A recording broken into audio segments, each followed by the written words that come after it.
नमस्कार, मैं न्यूरोथेरेपिस्ट विवेक पिछले 4 सालों से न्यूरोथेरेपी कर रहा हूँ और आप सब लोगों का आज के इस न्यूरोथेरेपी सेशन में मैं दिल से बहुत-बहुत स्वागत करता हूँ और आप सबको कोटि-कोटि आभार कि आपने आज का हमारा ये न्यूरोथेरेपी सेशन जॉइन किया।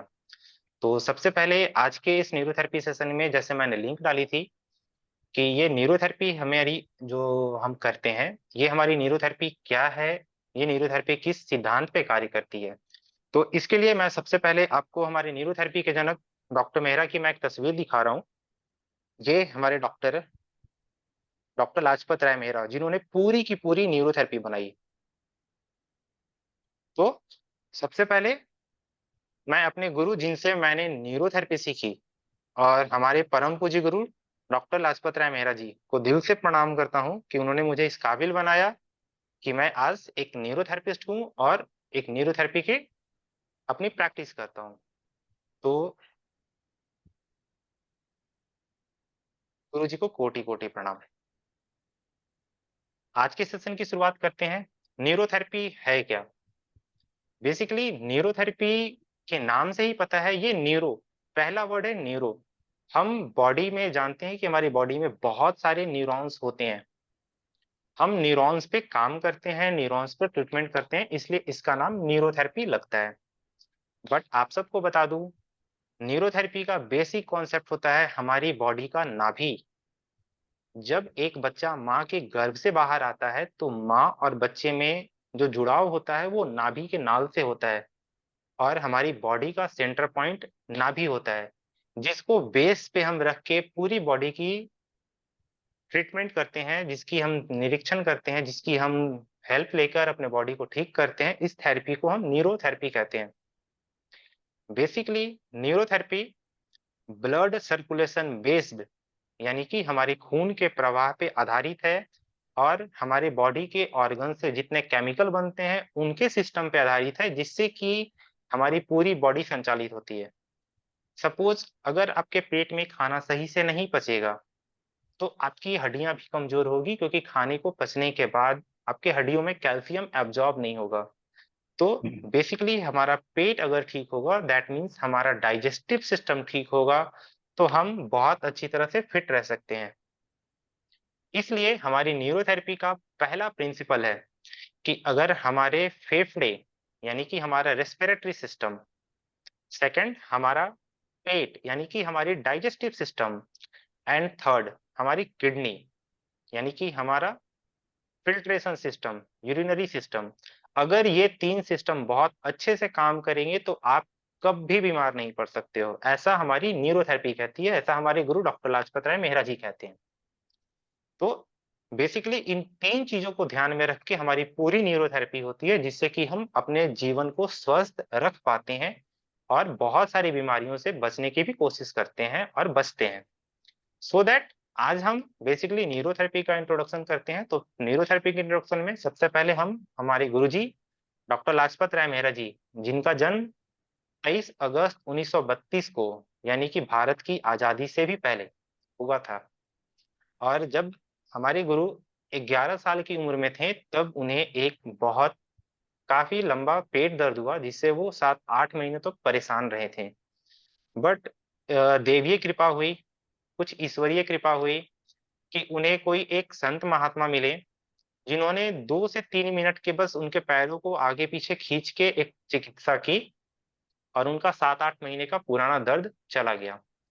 तो ये 2 से 3 मिनट की जो चिकित्सा हुई हमारे गुरुजी के साथ, ये उनके माइंड पे एक बहुत अविस्मरणीय छाप छोड़ गई, जिससे कि गुरुजी ने इस चीज़ों को सीखने के लिए बहुत ललायत हो गए।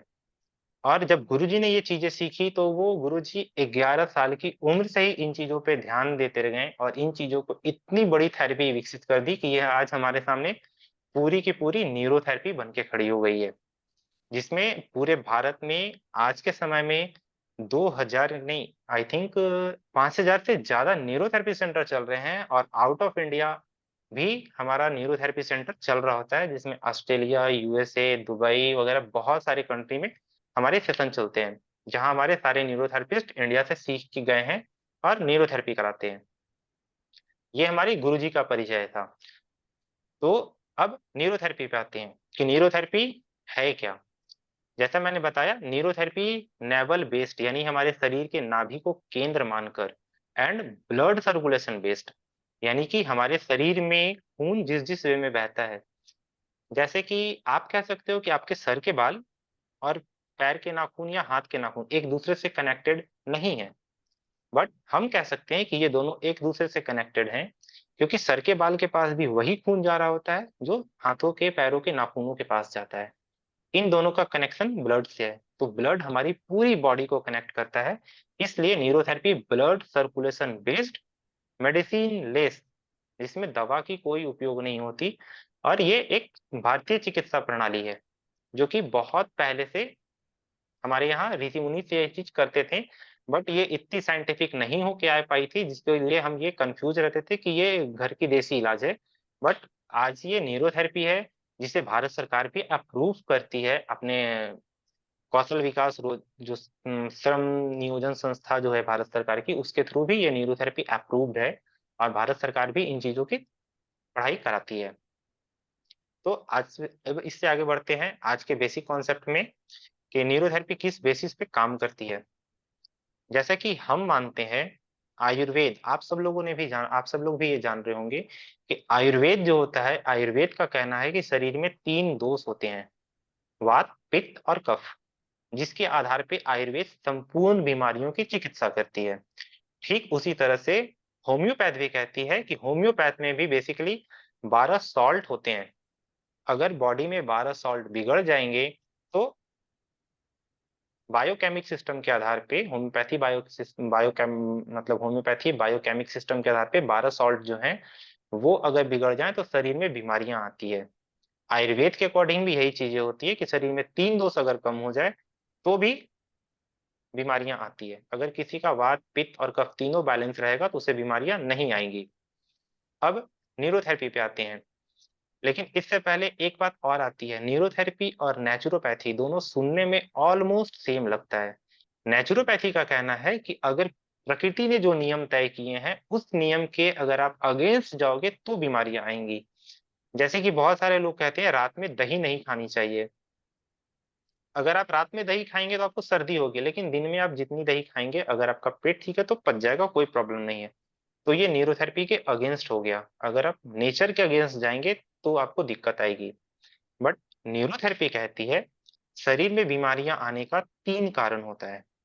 बीमारियां आने का 3 कारण। पहला कारण, हमारे बॉडी में जो ऑर्गन्स जो काम कर रहे होते हैं, चाहे जो भी ऑर्गन हो, सही समय पे सही केमिकल को नहीं बना पाते हैं। जैसा कि आप सब जानते हो बॉडी में ग्लूकोज होता है, तो ग्लूकोज को डाइजेस्ट करने के लिए इंसुलिन चाहिए होता है। अगर इंसुलिन बॉडी सही टाइम पे सही मात्रा में सही क्वांटिटी में नहीं बनाएगी, तो आपको डायबिटीज होगा, यानी बॉडी में ब्लड में ग्लूकोज बढ़ जाएगा। तो पहला कारण, बॉडी के ऑर्गन सही टाइम पे सही समय पे सही केमिकल न बना पाए। दूसरा, अगर सही टाइम पे सही केमिकल बनता तो है उस ऑर्गन के थ्रू, बट जिस ऑर्गन तक जाना चाहिए उस ऑर्गन तक नहीं पहुंचता, मतलब उसके रास्ते में बाधा आ जाती है, यानी कि ट्रांसपोर्टेशन का सिस्टम काम नहीं कर पाता। दो चीजें, तो उससे भी दिक्कत होगी। जैसे पैनक्रियाज ने इंसुलिन बनाया तो, बट वो ब्लड में पूरी तरीके से नहीं जा पा रहा है, क्योंकि उसका डक्ट सही से काम नहीं कर रहा है, या पैनक्रियाज जब इंसुलिन को रिलीज करता है, तो वो ब्लड में डिसॉल्व नहीं हो पाता, ब्लड में किसी कारण से नहीं आ पाता, जिसके कारण ऑब्स्ट्रकल क्रिएट होता है और वो डायबिटीज रहता है। तो दूसरा कारण हुआ, जो केमिकल बनते हैं वो सही समय पे बनने के बावजूद भी पूरे शरीर में सही तरीके से नहीं आ पाते हैं, जिसके कारण प्रॉब्लम होती है। तीसरा, अगर केमिकल नहीं बन रहा है तो उसका बेसिक कारण है कि केमिकल को बनाने वाले जो मेन कंपोनेंट होते हैं वो बॉडी में नहीं बनते, क्योंकि बॉडी हमारे भोजन को यानी कि हमारे खाने को पचाकर उस केमिकल में कन्वर्ट नहीं कर पाती, जिसके कारण हमारा बॉडी उस केमिकल को उस ऑर्गन के थ्रू नहीं बना पाता। 3 चीजें होती है, और इन 3 चीजों का एक अदर कॉन्सेप्ट है कि अगर बॉडी बैलेंस होगी तो ये चीजें अच्छे से काम करेगी। अच्छे से काम करेगी कहने का मतलब बॉडी बैलेंस होगी कैसे? क्योंकि बॉडी का जो नाभि सेंटर पॉइंट होता है, ये अपनी जगह से अगर खिसक जाए दाएँ या बाएँ किसी भी तरह से, तो बॉडी बैलेंस नहीं रह पाती। जैसा कि आप सब लोग भी जानते हैं, इस ग्रुप में जितने मेंबर ज्वाइन किए हैं, तो उन सबको भी पता होगा कि शरीर जब एक तरफ से किसी तरीके से खिंच जाता है, जैसे सुबह आप मानो सोकर उठ रहे हो और अचानक आपने यहाँ से करवट लेके थोड़ा-सा शरीर को स्ट्रेच किया, तो अचानक स्ट्रेच हो जाने पे हमारी शरीर खिंच जाती है, तो वन साइड बॉडी का पेन आ जाता है। तो उस समय आप खुद को अगर जो अच्छे जानकार होंगे, जो नाभि को देखते होंगे कि नाभि सही जगह पे है या नहीं, तो वो आपको बताएँगे कि आपकी नाभि खिसकी हुई है, जो कहते हैं मतलब पीछूटी हट गई है, ऐसा कुछ वो बोलते हैं। तो नाभि के सही जगह पे नहीं होने के कारण भी शरीर में दर्दें आती है और हमारा शरीर काम नहीं करता। तो आज के बेसिक कॉन्सेप्ट में न्यूरोथेरेपी का जो आधार है, वो 3 तह आधार है। नाभि अपने सेंटर पे होने के कारण हमारी बॉडी बैलेंस रहती है। न्यूरोथेरेपी के हिसाब से बीमारियाँ 3 तरीके से आती है, अगर शरीर में केमिकल सही समय पे, सही क्वांटिटी में न बने। और दूसरा, सही समय पे, सही क्वांटिटी में बनती है, फिर भी उस जगह तक नहीं पहुँच पाती, जहाँ वो जाना चाहिए। तीसरा, बॉडी में वो सारे केमिकल्स नहीं बन पाते क्योंकि बॉडी में वो सारा खाना जो हम नॉर्मली खाते हैं, वो नहीं पच पाता। इसके कारण ये 3 बीमारियाँ आती हैं। अब इसके आधार पे हम कहते हैं कि न्यूरोथेरेपी एक ब्लड सर्कुलेशन बेस्ड यानी कि naval based medicine less system है जिसमें कि हम नाभि को ठीक रख के शरीर की चिकित्सा करते हैं। बट अब एक सवाल आता है नाभि ठीक होगी या नहीं होगी, ये कैसे कंफर्म करें? तो इस चीज़ को करना बहुत आसान है। इस चीज़ का पहले प्रिंसिपल हमारे शास्त्रों में भी दिया हुआ था एक मतलब सुबह की जो हम शुरुआत करते हैं अपने दिन की शुरुआत करते हैं, उसमें ये चीज़ें दी गई थी। एक नियम के थ्रू ये बाँध दिया गया था कि उन चीज़ों को हम जज कर पाएँ, बट ये मतलब एक नियम के थ्रू बाँधा दिया गया था मंत्रों के साथ, तो ये लगा कि ये सुबह का सिर्फ़ नियम है, ऐसा करना ज़रूरी नहीं है। तो हम इन चीज़ों को भूल गए। हम अपनी पुरानी सनातन संस्कृति के ज्ञान को भूल गए, जिसके कारण हम ये जज नहीं कर पाते कि हमारी बॉडी का पेन कब आना शुरू हो रहा है। बेसिकली हमारा शरीर अगर बीमार थोड़ा भी होता है तो शरीर उसको ठीक करने की खुद से भरपूर कोशिश करता है। अगर वो कोशिश करने में नाकामयाब हो जाए तो फिर वो बीमारियां आना शुरू हो जाती है। इसलिए हमारा शरीर जब कोशिश कर रहा होता है तो आप उस चीजों को देख सकते हो। कैसे देख सकते हो कि आपकी नाभि सही जगह पे है या नहीं? तो आप सब लोग अपने फिंगर्स, अपनी हथेलियों को देखेंगे तो आपको ये बहुत अच्छे से महसूस होगा। पहले मैं इसकी साइंस बता दूं कि ये हमारी सनातन संस्कृति में कैसे था। सुबह उठने के बाद सबसे पहले हम एक मंत्र पढ़ते थे, दोनों हाथों को ऐसे देख के, कराग्रे वस्ते लक्ष्मी करमध्ये सरस्वती करमूले तु गोविंदे प्रभाते कर दर्शनम। ये एक संस्कृत का श्लोक है जिसमें कि हम सुबह की शुरुआत अपने हाथों को देख के कहते हैं कि हाथों के अग्रभाग में लक्ष्मी, सरस्वती, भगवान विष्णु का वास होता है, इसलिए हम उनको प्रणाम करते हैं। तो ये सही है। अब इसका लॉजिक तो कभी नेक्स्ट सेशन में एक्सप्लेन करूँगा, बट अभी मैं न्यूरोथेरेपी बता रहा हूँ तो ये बता दूँ। हमारे हाथों में अगर आप देखेंगे तो ये जो ए का शेप होता है, ए, आप सबको दिखेगा, आपके हाथों में ए का शेप होगा बना हुआ। उसके बाद एक लाइन होगी जो हाथों के एंड तक जाती है, किनारों तक जाती है। अगर आप अपने दोनों हाथों को एक साथ सामने की ओर सीधा ऐसा रखेंगे, मतलब दोनों हाथ को ऐसे सामने की ओर सटाएँगे, तो जो ये ए के बाद वाली लाइन है, ये लाइन दोनों एक-दूसरे के साथ मैच करेगी। उसके बाद आपकी ये छोटी वाली जिसे हम अनामिका उँगली कहते हैं, इन उँगलियों पे जो 3 धारियाँ हैं, ये तीनों धारियाँ एक साथ मैच होगी और छोटी वाली उँगली की लंबाई भी बराबर होगी। इन चीज़ों में अगर कमी आएगी तो दैट मीन्स आपकी नाभि खिसकी हुई है।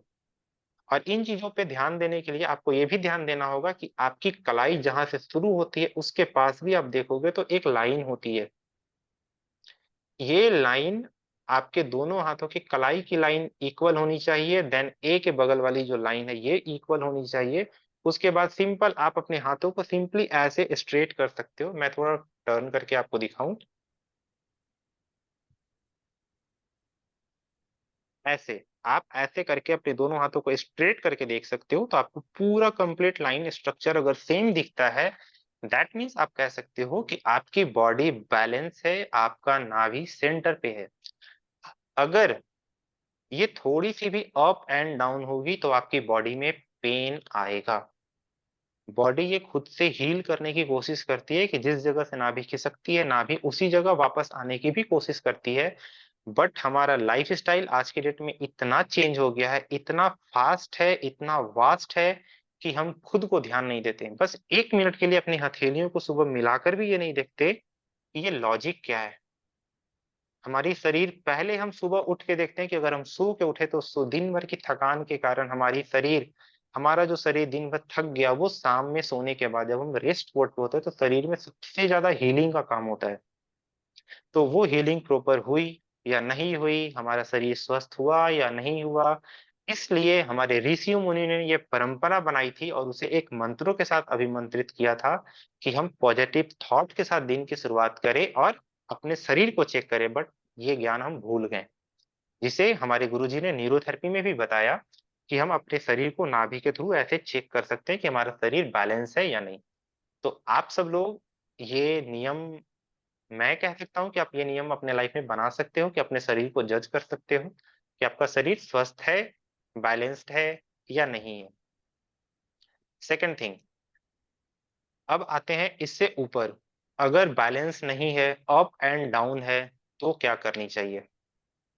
अप एंड डाउन है तो जैसे ही आप चेक करोगे तो सपोज़ मैं अपने फिंगर पे दिखा दूँ, ये सपोज़ आपको ऐसा दिखेगा, फ्रंट कैमरे पे है।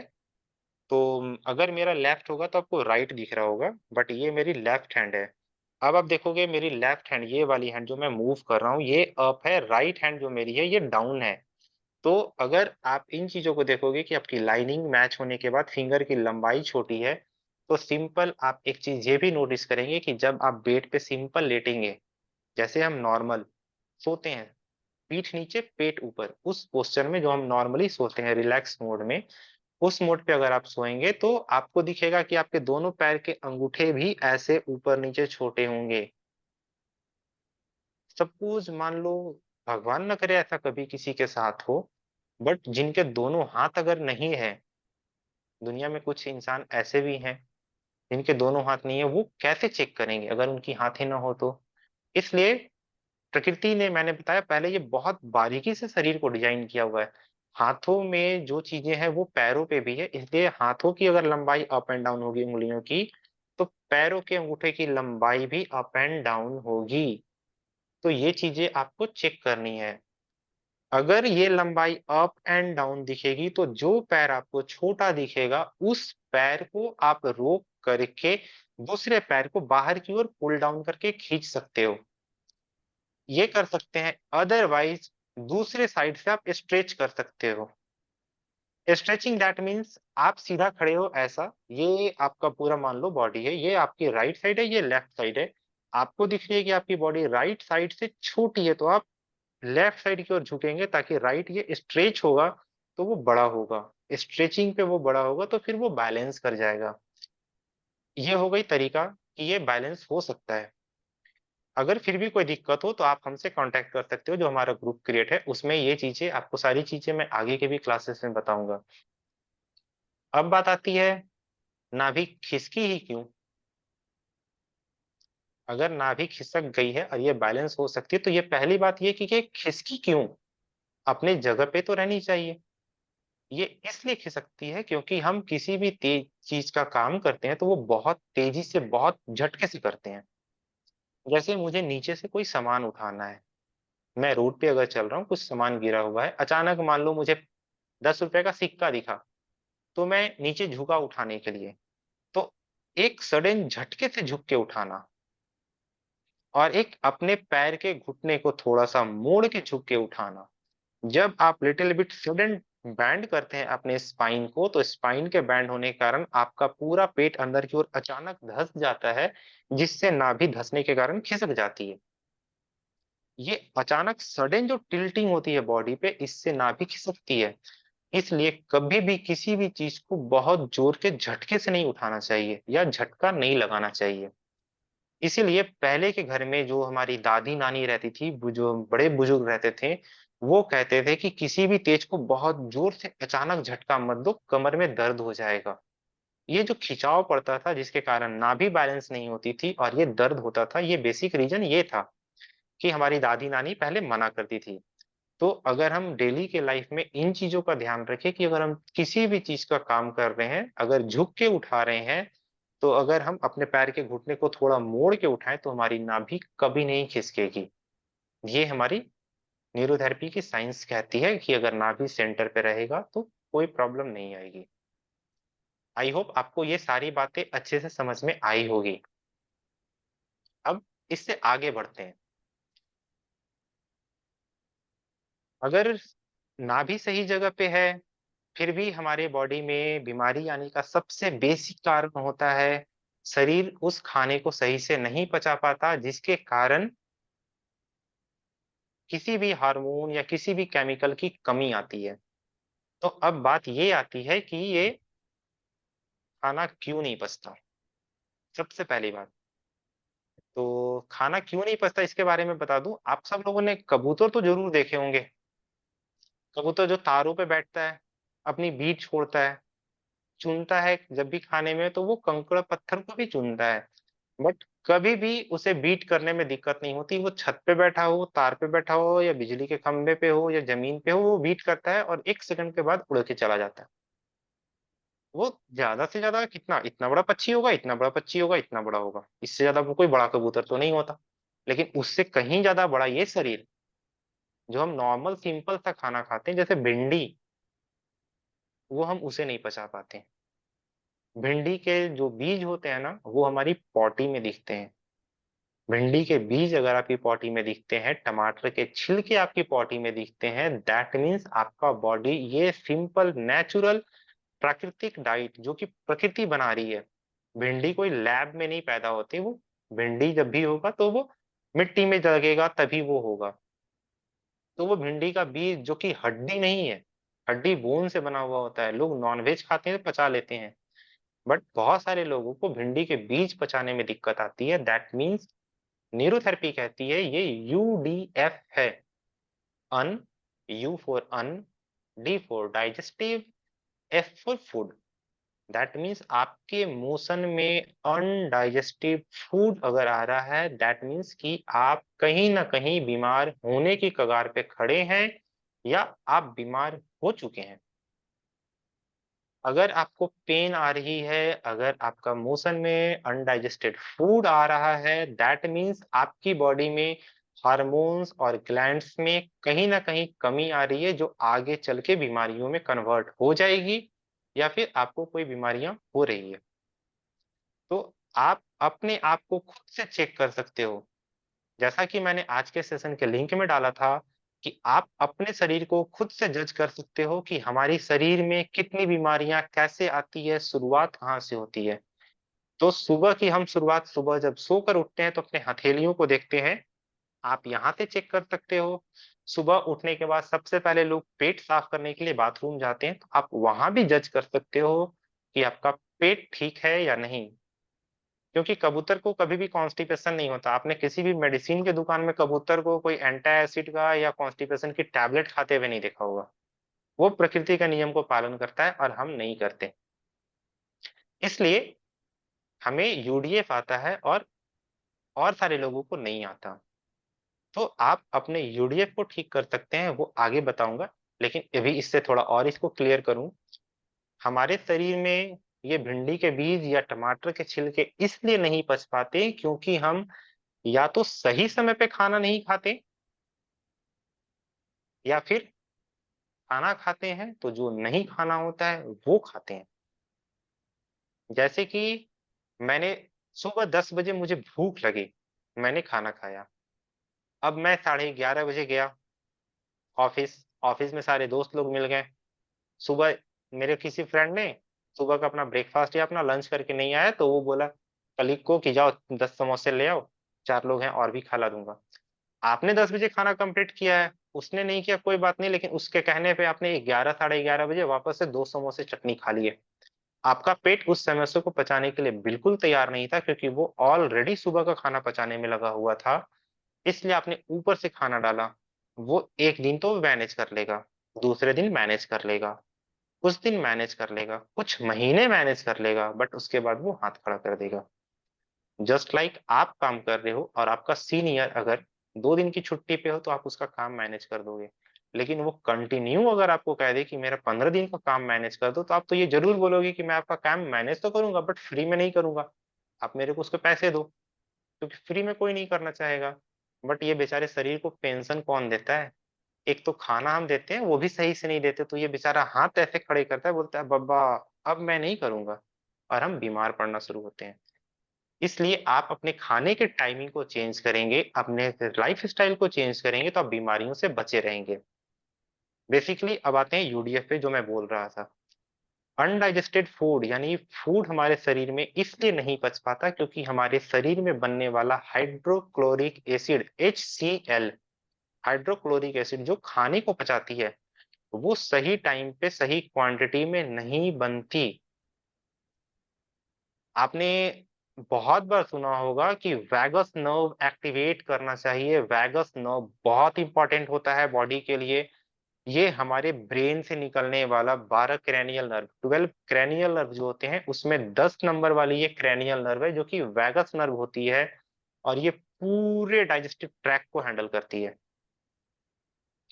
पूरे के पूरे डाइजेस्टिव ट्रैक्ट से मेरा मतलब है कि ये सिर्फ लार्ज इंटेस्टाइन को छोड़कर पूरी की पूरी इंटेस्टाइन तक, यानी कि लिप्स टू आपके स्मॉल इंटेस्टाइन, यहाँ तक की पूरी कनेक्टिविटी ये रखती है।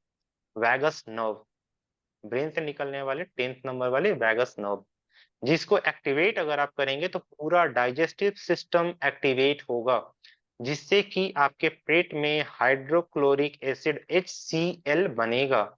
HCl बनना ज़रूरी है, जिसके कारण आपका खाना सही से पचेगा। अब इसमें एक इंटरेस्टिंग फैक्ट आती है। घर में बच्चे ने 2 बजे खाना खाया, भूख लगी, उसने 2 बजे खाना खाया, भरपेट खाना खाया।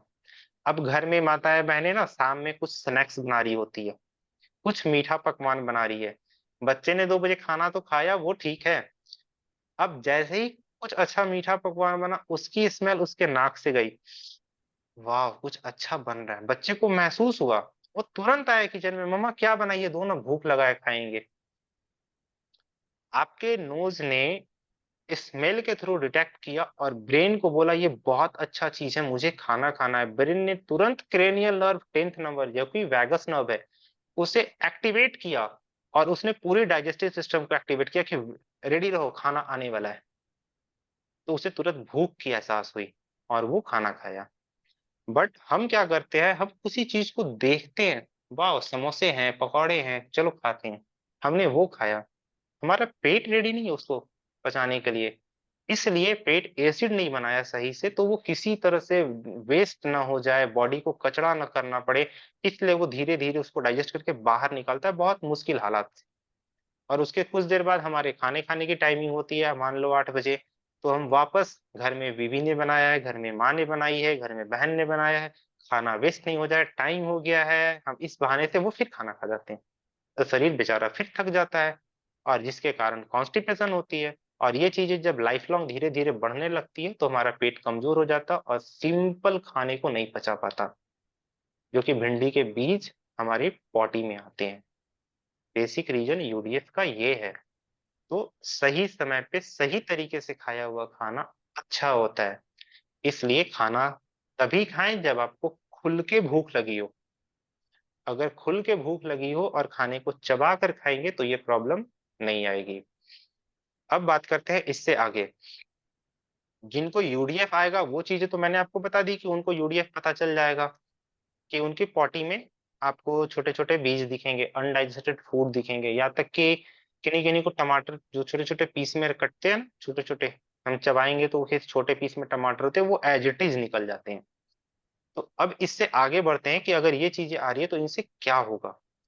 इनसे ये होगा कि जो केमिकल्स प्रकृति ने उन चीज़ों में बनाया है जो आपके शरीर के लिए ज़रूरी है, इसकी कमी आएगी और इसकी कमी से रोग पैदा होंगे।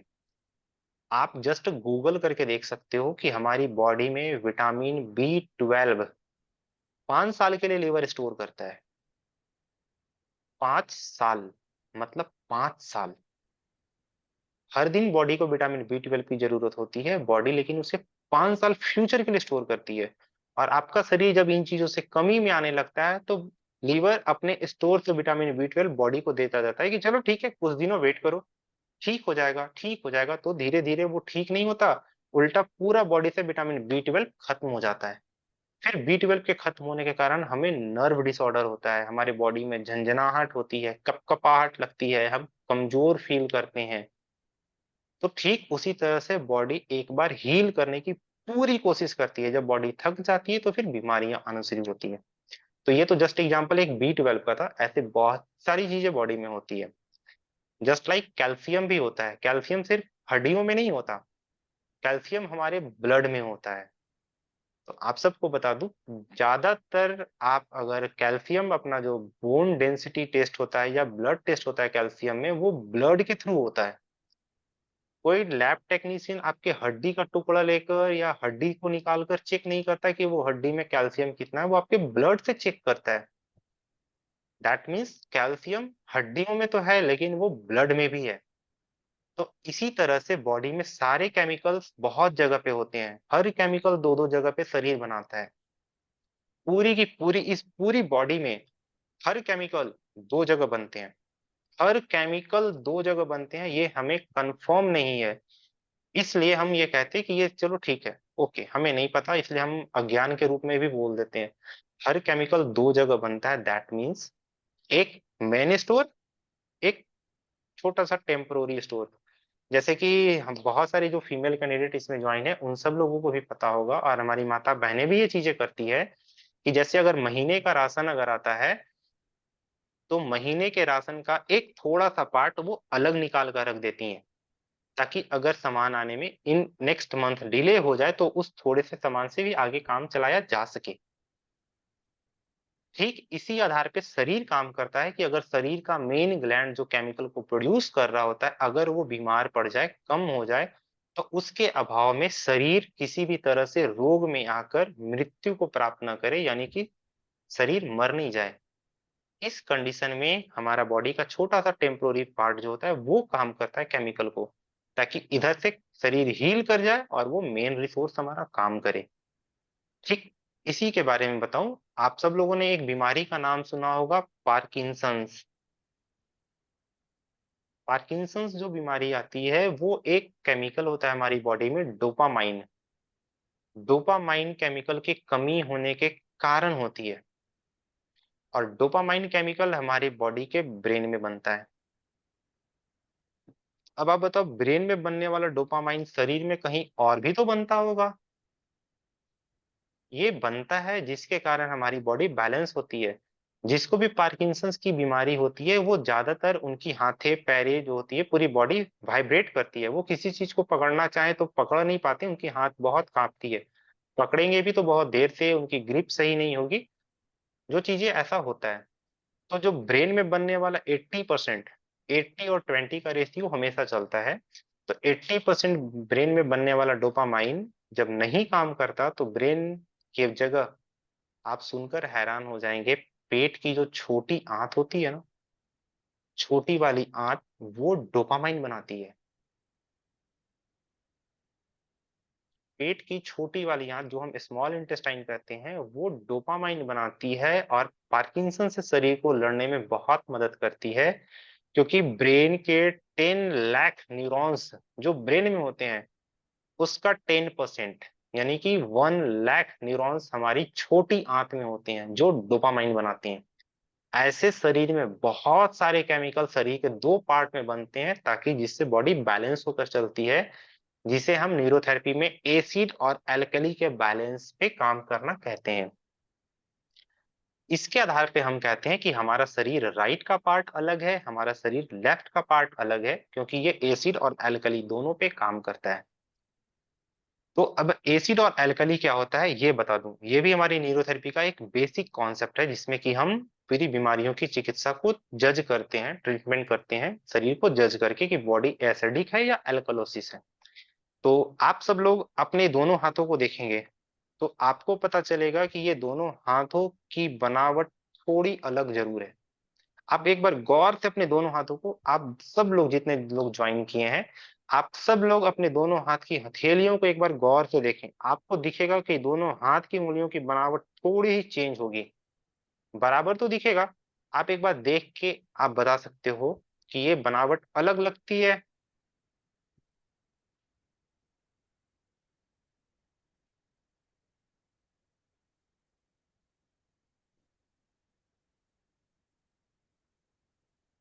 चलो, आपने देखा, आपको बता दूं आपको कंफ्यूजन क्या लग रहा होगा। आपको देखने में लग रहा होगा ये दोनों ऑलमोस्ट सेम तो है, तो ठीक है, यहाँ पे मैं मान लिया। अब आप एक काम करो, आप अपने फेस की एक सेल्फी लीजिए, और बहुत सारे ऐप्स आते हैं, उसमें आप अपने फेस का मिरर कॉपी क्रिएट कीजिए। जब आप मिरर कॉपी क्रिएट करेंगे तो आप अपने रियल फेस से अपने मिरर फेस को डिफरेंट पाएंगे। दैट मीन्स मिरर में आपका राइट का फेस राइट पे ही ओवरलैप होकर बनाया जाता, जिसके कारण वो फेस अलग होता। ठीक इसी तरह से हमारे शरीर राइट का पार्ट अलग होता, लेफ्ट का पार्ट अलग होता। अगर इस पे भी अगर आपको कंफ्यूजन होता है तो आपको सिंपल सा एक छोटा सा एग्जांपल और देता हूं, जिसको आप बहुत आसानी से समझ सकते हो। आप कभी भी अपनी पूरी बॉडी को जज कीजिएगा। कभी भी आप अकेले जब भी हो तो आप अपने कपड़े जब खोलेंगे तो आपको दिखेगा कि ये जो सेंटर से आपकी जो नोज की लाइन आती है, यहाँ से जब नीचे आएगी तो पूरे चेस्ट से होते हुए, पूरे नेवल से होते हुए आपके जेनिटल ऑर्गन तक, शरीर में दोनों तरफ से अगर हेयर जो रोवे होते हैं ना, हमारे हाथों में पैरों में जो रोवे होते हैं वो हमारे पूरे शरीर पे रोवे होते हैं। वो रोवे एक दूसरे को टच करते हुए सेंटर से होते हुए आएंगे, एकदम सेंटर से होते हुए पूरी बॉडी की बीच पार्ट से होते हुए, पूरी नाभि से होते हुए पूरे जेनिटल ऑर्गन तक जाएंगे। मतलब बॉडी राइट और लेफ्ट दो पार्ट से होती है, बट वो ज्वाइंट होती है। आप ये देखिएगा, ये चीज आपको दिखेगा। दूसरी बात, अगर ये चीजें दिख रही है और ये एक लाइन में पूरा आपको सीधा दिखता है, दैट मीन्स आपकी बॉडी बैलेंस है। अगर ये पेट के पास आके थोड़ा सा अगर रफ हो जाता है, मतलब कर्व हो जाता है या बैंड हो जाता है, दैट मीन्स आपकी बॉडी थोड़ा सा डिसबैलेंस है। आप यहाँ से भी चेक कर सकते हो। अब रही बात एसिड और एल्कलाइन का, तो ज्यादातर लोग जिनको कॉन्स्टिपेशन होता है, उनको डॉक्टर कहते हैं कि वो ज्यादा पानी पिए। ज्यादा पानी पीना मतलब आप पानी कम पी रहे हैं, इसलिए डॉक्टर कहते हैं ज्यादा पानी पीना। अगर आप कम पानी पिएंगे तो शरीर में एसिडिक नेचर आएगा, जो कि कॉन्स्टिपेशन क्रिएट करेगा। अगर आपको लूज मोशन ज्यादा होगा तो डॉक्टर्स कहते हैं कम पानी पीजिए। अगर ज्यादा पानी हो जाएगा तो एल्कलोसिस प्रॉब्लम आएगा, यानी कि एल्कलाइन नेचर ज्यादा बढ़ जाएगा। तो शरीर में एसिड और अल्कलाइन दोनों बैलेंस रहेगा तो आपकी बॉडी अच्छे से काम करेगी। इसलिए हम दोनों को बैलेंस करने का भी तरीका बताते हैं। जिस तरह से आपका बॉडी का दोनों पार्ट्स अलग अलग है, जैसे मैंने बताया, आप अपने आप को देखेंगे मिरर में तो पूरे लाइनिंग में आपको हेयर के स्ट्रक्चर दिखेंगे, रोवे दिखेंगे। तो ठीक इसी तरह से आपकी राइट और लेफ्ट दोनों पार्ट अलग हैं, बट ये एक हैं। अलग हैं फिर भी एक हैं। तो आप एक टेस्ट अपने आप पे कीजिए, और अपना माइक अनम्यूट करके इस चीज को आप चेक करके बताइएगा वन बाय वन। आपको चेक करना है कि आप अपने रिंग फिंगर, जो रिंग फिंगर है, रिंग फिंगर के ये मिडिल वाले जो जॉइंट है, जैसे मैं अपने रिंग फिंगर के, ये हमारा रिंग फिंगर है, इस रिंग फिंगर के मिडिल जॉइंट को मैं राइट और लेफ्ट साइड से प्रेस कर रहा हूँ। आपको दिख रहा होगा ये राइट लेफ्ट से मैं पकड़ रहा हूँ इसको। ये राइट और लेफ्ट से पकड़ के मुझे प्रेस करना है। ऐसे मैंने ऐसे पकड़ा, फिर मैंने इसे प्रेस किया, और ठीक उसके तुरंत बाद मैंने राइट हैंड के रिंग फिंगर को मुझे ठीक उसी तरीके से प्रेस करना है।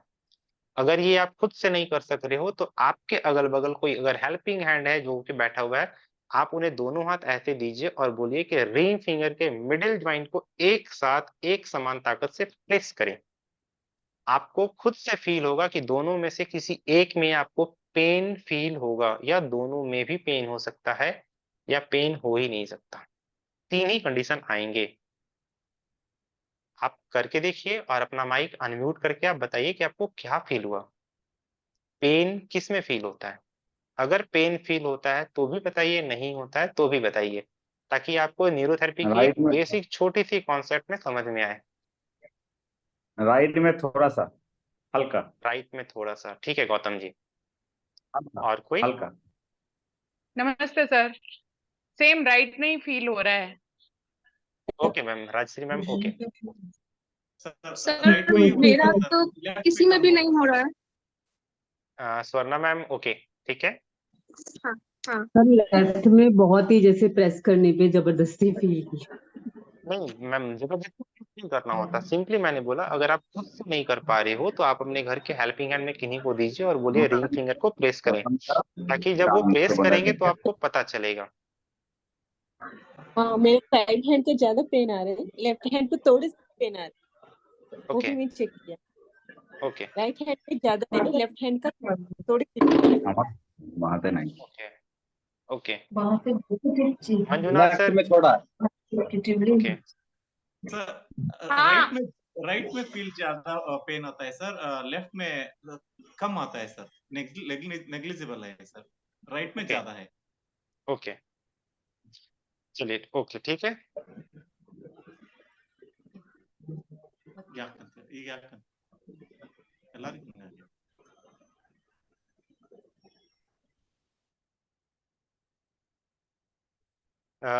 जैसा कि आप सब लोगों ने बताया, आपको किन्हीं को राइट में फील हो रहा है पेन, किन्हीं को लेफ्ट में पेन फील हो रहा है, किन्हीं को दोनों में लिटिल बिट पेन फील हो रहा है। तो आप सबको बता दूं, ये पेन आपका है, ये रिफ्लेक्शन भी हो सकता है कि आपको ये चीजें कंफर्म नहीं हो पा रही है। ये चीजें अगर आप एक बार सुबह खुद से चेक करेंगे, जब सुबह आप सो के उठेंगे, तब आपको ये चीजें ज्यादा अच्छा से समझ में आएगा। अब 3 कॉन्सेप्ट बताता हूँ जो चीजें आप लोगों ने बताई।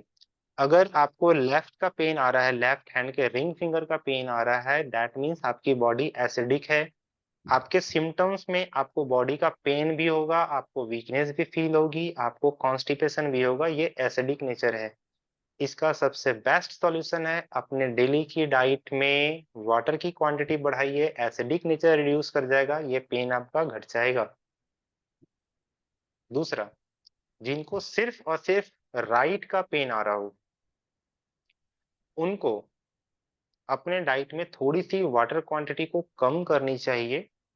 जितना उन्हें पानी प्यास लगता है उतना पानी पीने चाहिए। वो थोड़ा एक्सेस पानी पीने की अगर कोशिश करते हैं तो उसे बंद करनी चाहिए, क्योंकि राइट साइड का पेन एल्कलोसिस डिसऑर्डर होता है, जिसके कारण आपको राइट हैंड के रिंग फिंगर का पेन आएगा। अब रही बात दोनों का पेन आ रहा है, दैट मीन्स आपकी बॉडी में दोनों साइड से बैलेंसिंग है और दोनों साइड से डिसबैलेंसिंग भी है।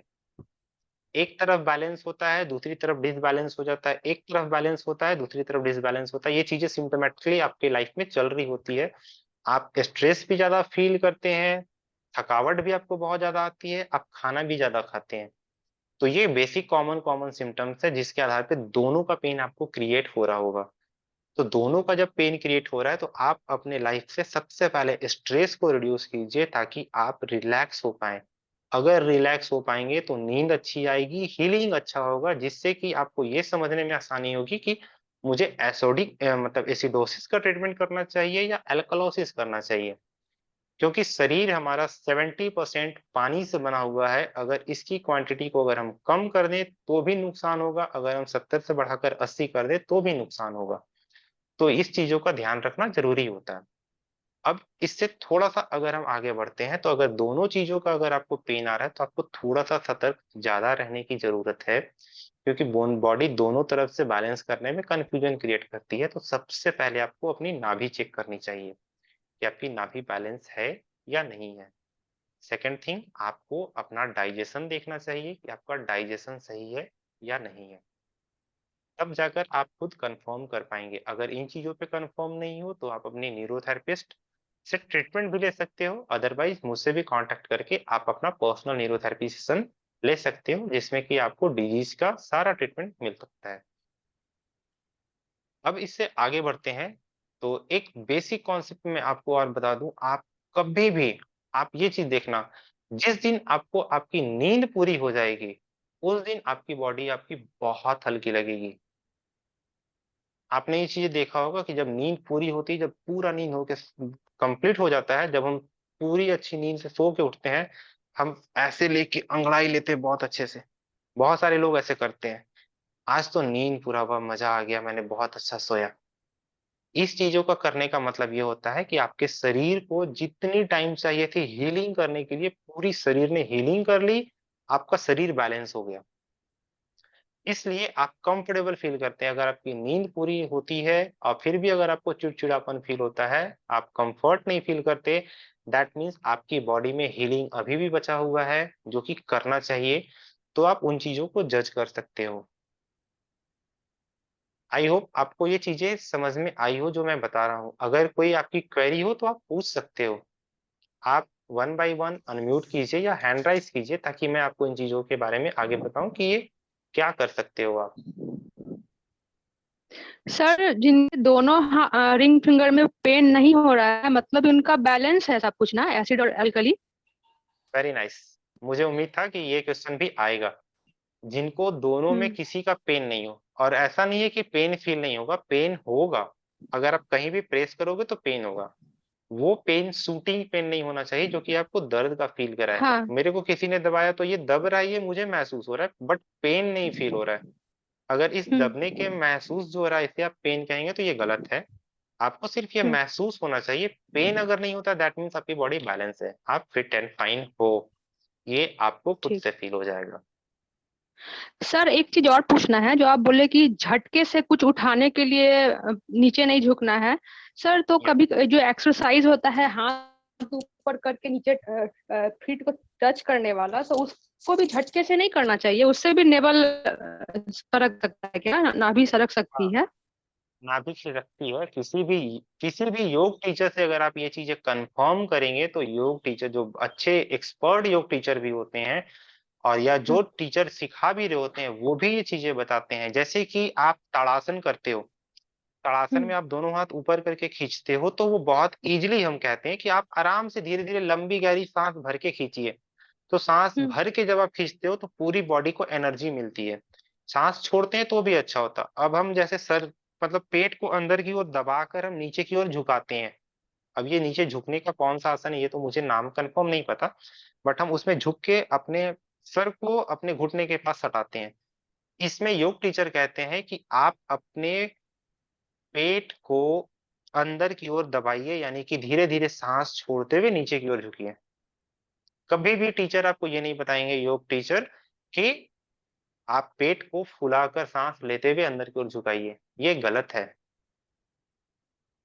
मंजुनाथ सर धन्यवाद। आपने बताया हस्तपादासन। ये जब हम करते हैं तो इसमें हम सांस को अंदर छोड़ कर करते हैं, ताकि आपका पेट अंदर की ओर आए, नाभि अपने जगह पे रहे। अगर आप झटके से ये करेंगे तो नाभि डिसबैलेंस होगी, क्योंकि नाभि हमारे शरीर का मूल आधार है जिसमें कि हमारा शरीर कनेक्टेड होता है। क्योंकि बच्चा जब जन्म लेता है तब तो वो माँ के पेट से कनेक्ट रहता है अपने नाभि के थ्रू। वो उस समय तो खाता पीता कुछ नहीं है। सारी की सारी न्यूट्रिशन उसको नाभि से मिलती है। उसका हर एक शरीर का विकास, चाहे वो सर का बाल हो, चाहे पैर का नाखून हो, या पूरा शरीर हो, माँ की नाभि से जुड़ा होने के कारण वो सारी चीजें बनती है। तो नाभि ही हमारे शरीर का मुख्य आधार है, मेन आधार है। अगर ये कम बेसी हो जाएगी, ऊपर नीचे हो जाएगी, तो धीरे धीरे आपकी सारी चीजें आना, बीमारियां शुरू हो जाएगी। और इसके होने के कारण आपको इवन यहाँ तक लूज मोशन भी हो सकते हैं और कॉन्स्टिपेशन भी हो सकते हैं।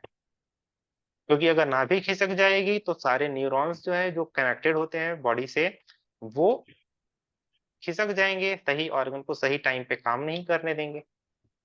जैसे कि कहते हैं ना कि घर का मेन स्विच का अगर वायर इधर उधर हिला दो तो उससे निकलने वाले कितने वायर, कौन सा स्विच कहाँ काम करेगा नहीं पता। वही चीज हमारी नाभि है। इसलिए पहले जब भी माताएं बहनें या दादी नानी जो होती थी, वो जो इन चीजों को जानती हैं, वो नाभि में हमेशा तेल डालने को कहती हैं। ताकि अगर आप नाभि में तेल डालोगे तो लिटिल बिट अगर कहीं थोड़ी सी भी खिंचाव आती है, ऑयल एक फ्लेक्सिबिलिटी का काम करता है, लुब्रिकेशन का काम करता है। अगर थोड़ा सा भी नाभि इधर उधर मान लो खिसक जाती है किसी काम के दौरान, तो नाभि वापस ऑयल के थ्रू भी अपने जगह पे आ जाती है, क्योंकि उसमें फ्लेक्सिबिलिटी बनी रहती है। इसलिए नाभि में तेल डालना चाहिए।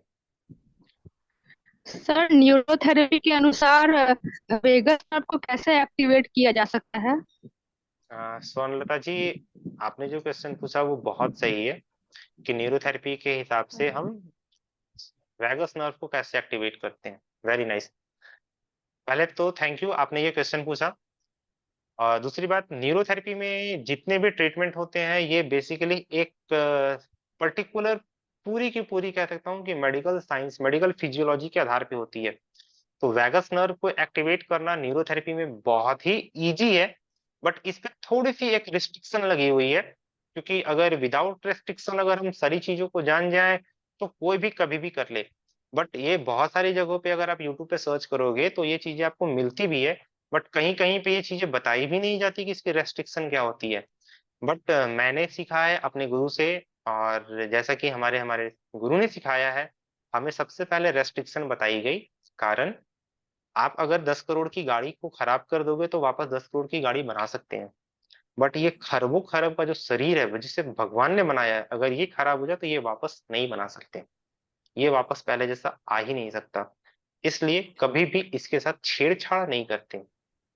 इसलिए न्यूरोथेरेपी में हमें सिखाई गई है कि वैगस नर्व जब भी आप एक्टिवेट करें तो एक चीज का खास ध्यान रखें कि जिस किसी भी मरीज को, जिस किसी भी पेशेंट को या जिस किसी भी व्यक्ति को हार्ट से रिलेटेड प्रॉब्लम हो, जिसको डॉक्टरों ने, कार्डियोलॉजिस्ट किसी डॉक्टर ने हार्ट की प्रॉब्लम बताई हो, वो ये ट्रीटमेंट एक्टिवेट न करें।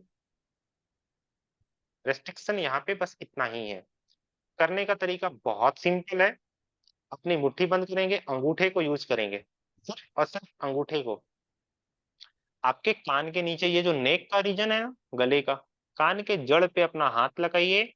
1 2 3 4 ऐसा 20 टाइम्स, 20 टाइम्स। सिर्फ ऊपर से नीचे की ओर पहले रबिंग करना है। रबिंग जो होगा वो आगे की ओर ऐसे नहीं करेंगे, ऊपर से सीधा नीचे स्ट्रेट में आपके कॉलर बोन के पास करेंगे, ऊपर से सीधा नीचे से 20 टाइम्स, पहले लेफ्ट देन राइट। इससे करने से वैगस नर्व बॉडी में एक्टिवेट होता है। 10th नंबर की क्रैनियल नर्व एक्टिवेट होती है जो कि वैगस नर्व होता है। इससे एक्टिवेशन होने से पूरी बॉडी का डाइजेस्टिव सिस्टम एक्टिवेट होता है। किन्हीं और का क्वेश्चन? सर वो फिर से सर एक एक्ट बार करने कब देखा करने का दीजिए। सर? सर फिर से एक बार। दिखा दें? ओके, दिखा देता हूँ। किन्हीं और का क्वेश्चन? कुछ और कोई पूछ रहे थे? सर कितनी बार करनी थी? ओके, ये भी बता देता हूँ।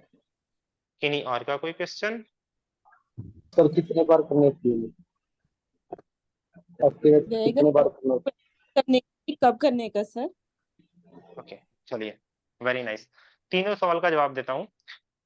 20 टाइम्स लेफ्ट और 20 टाइम्स राइट करना चाहिए। करने का तरीका अपने अंगूठे को यूज करें। ध्यान रखना है कि अंगूठे पे कोई भी आप ऑयल जरूर अप्लाई करें।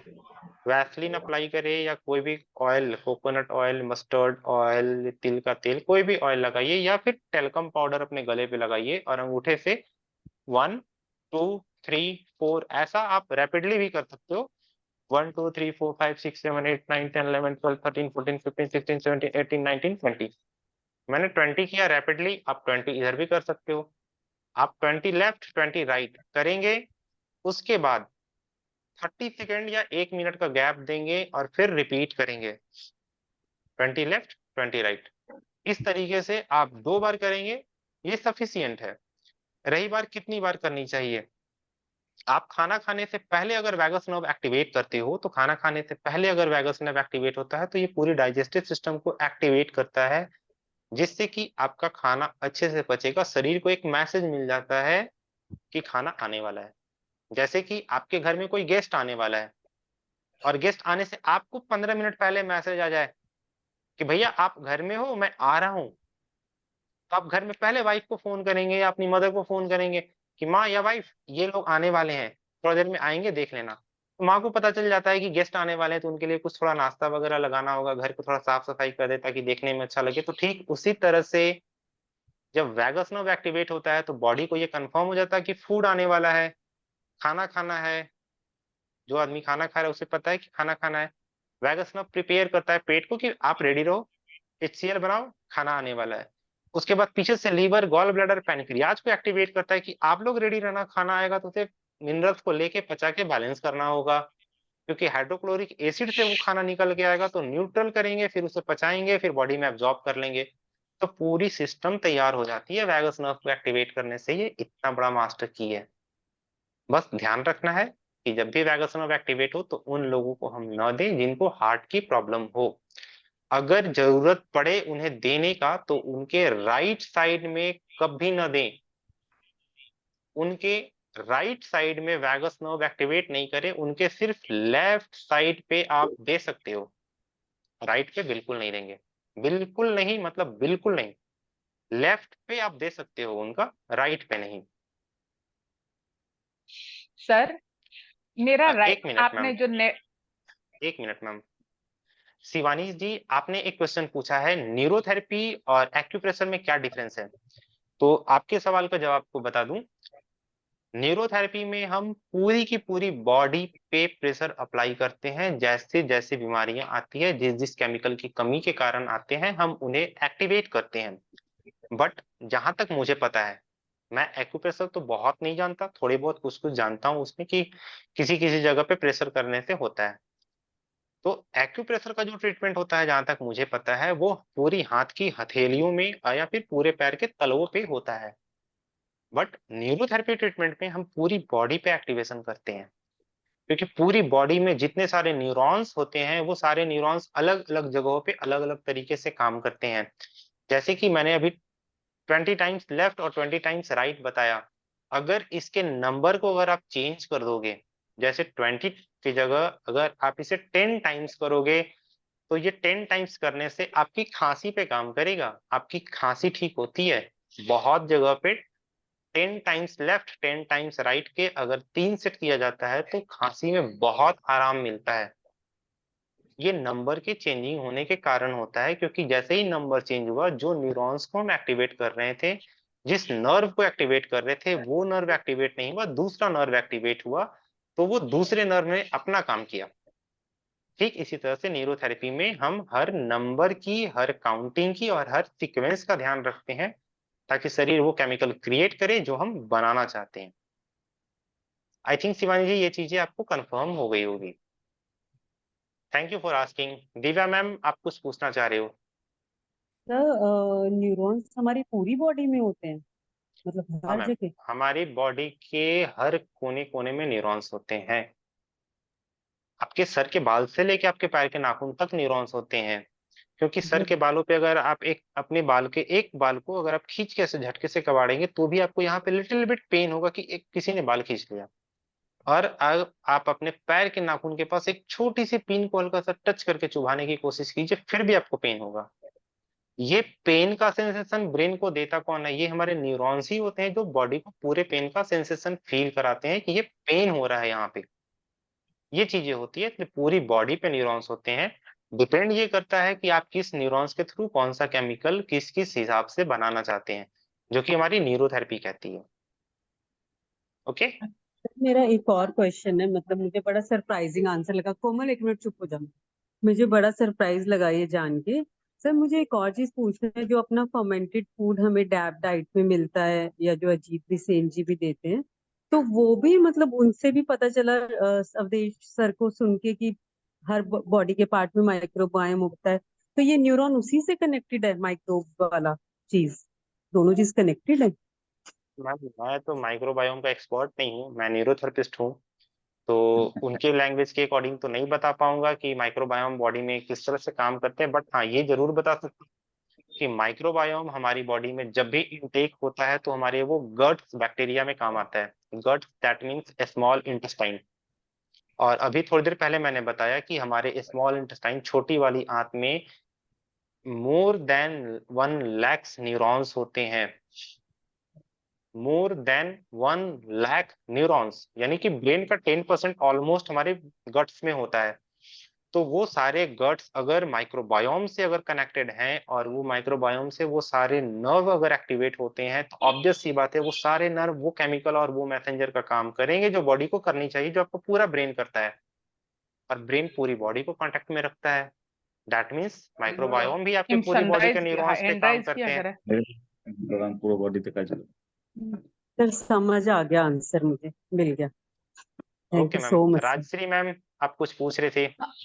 सर, मेरा जब आपने ये नेवल नेवल का बताया कि आप चेक करिए, तो मेरा राइट हैंड नीचे ये पूंचा से लेके वहां तक छोटी उंगली तक जाते हैं, तो ये छोटी उंगली मतलब आगे जाते तो वो बड़ी होती है लंबाई में। जी नेवल डिसबैलेंस है। आप अपना नेवल बैलेंस करेंगे तो आप बहुत अच्छे से कंफर्ट फील कर सकते हो। आप मुझे मतलब मैसेज ड्रॉप कर दीजिए, फिर मैं आपको इससे आगे की सारी प्रोसेस वगैरह सारी चीजें बता दूंगा कि आप कैसे कर सकते हो। इजी भी है और थोड़ा प्रिकॉशन सर भी आपको रखना होगा, तो फिर आप कर सकते हो। सर आपको मैसेज किस में करूं मैं? आपने हमारा लिंक इसी ग्रुप में। ज्वाइन किया है जिस ग्रुप से, जहाँ पे आपको दिखा होगा उसमें मैं हूँ एडमिन में, तो आप मुझे मैसेज ड्रॉप कर सकते हो, फिर मैं आपको वहाँ पे ओके आंसर कर लूंगा सारी चीजें, फिर वहाँ आगे आपको बता सकता हूँ। Okay, okay sir, thank you sir. Any confusion? नमस्ते विवेक जी। नमस्ते सीमा मैम। जी विवेक जी, मेरा क्वेश्चन ये है कि जैसा अभी आपने बताया कि वेगस नर्व नर्व को खाना खाने से पहले एक्टिवेट करें तो जो या है डाइजेशन में हेल्प होती है। मेरा या सवाल ये है कि जो आईबीएस डी और आईबीएस सी, आईबीएस डी क्या किसी छोटे बच्चे में भी देखा जा सकता है, 9 से 10 साल का बच्चा? आईबीएस आइए दैट आइए means ma'am irritating bubble syndrome, आप इसके बारे में जी पूछ रहे हो? जी जी, अच्छा मैं इसी बेटा के बारे में आइए। पूछ रही हूँ हाँ कि हाँ, बात तो मेरा मैडम आपको क्वेश्चन ये ये है। चीजें बता दूं, आपको ये चीजें बता दूं कि इरिटेटिंग बबल सिंड्रोम जो आईबीएस की प्रॉब्लम है, जिस बच्चे के बारे में आप बता रहे हो, उसकी पूरी हिस्ट्री हमारी न्यूरोथेरेपी अकॉर्डिंग उसे देखनी होगी, और उसके साथ साथ उनकी कुछ सर फैमिली आपका हिस्ट्री। आवाज क्लियर नहीं आ रहा है। आई थिंक पीछे से बैकग्राउंड किन्हीं का माइक ओपन है, जिसके कारण ये दिक्कत आ रही है। जी अभी बताइए विवेक जी, अभी सुनाई दे रहा है? मैं बोल रहा हूँ कि जिन्हें ये चीज की प्रॉब्लम है, उन्हें उनकी पूरी हिस्ट्री जज करनी पड़ेगी, पूरी हिस्ट्री उन्हें देखनी पड़ेगी कि उनके किस किस कारण से ये चीजें प्रॉब्लम आ रही है। कुछ फैमिलियर हिस्ट्री भी होती है, दैट मीन्स उनकी मदर की हिस्ट्री, देन ये चीजें आगे कंफर्म हो पाएगी कि ये छोटे बच्चों में ये चीजें क्यों आ रही है।